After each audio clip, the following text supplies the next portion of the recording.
Hey guys, what's up? I am here to give you guys a recap on a new episode of Lord El-Melloi II Case Files Rail Zeppelin Grace Note, or you could call it Lord El-Melloi II Say No Jikenbo Rail Zeppelin Grace Note. Forgive me if you hear some crazy background music, which is not something that I want to happen, but some guy is playing loud music and I can't do anything about it, as much as I would like to yell at him to tone it down.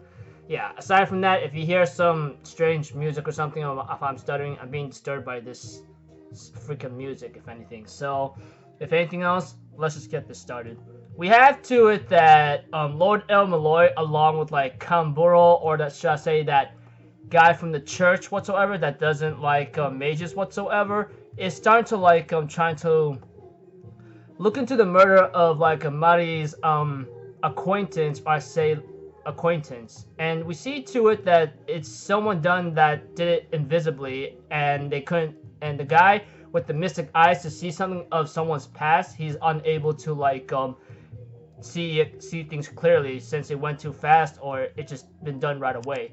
As for Rhaenys, she is working with Luvia and Shishigo to like figure out something what's been going on, not to mention like Luvia and Shishigo are trying to like solve a case of something that's being stolen, and they're on their way to a certain location when it's shown during the episode. But aside from that, we get to see a scene with like Waver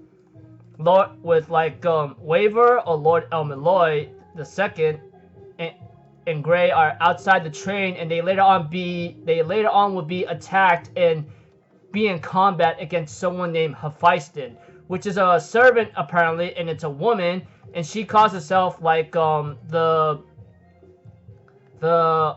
person or good subordinate to Alexander himself, you know. And he is able to summon that big chariot thing that freaking like Iskandar was riding. Let's not forget who that King of Conquerors is, alright? I mean, you guys should already know who that guy is unless you've been keeping up with the Fate series, etc., or watched Fate Zero.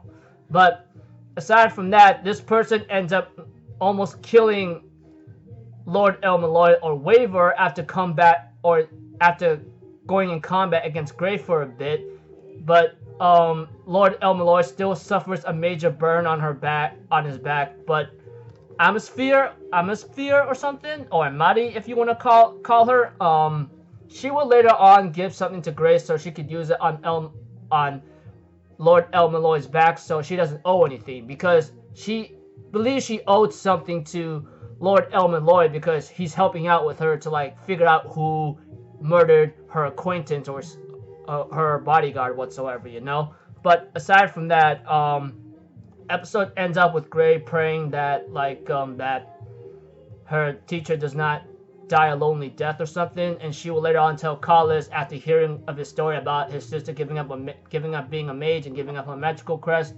that Carlos would be powerful. You could grow very strong because Shisho chose you, you know? That's what Gray told to Carlos, etc.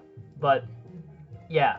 Anyways, this episode right here looked okay. I mean, like there was a small part action fight scene, but it didn't last too long due to the fact of how powerful that person is, or should I say servant, if anything, because that person is an subordinate to Iskandar, the King of Conquerors. Let's not forget about that, what she said in this episode, and it's a she. Anyways, that's about it, people. I'll see you guys in the next video. I'm Ⅴ. Have a good day. I'll see you guys next time, alright? Peace out. Bye-bye. Toot-toot-toot!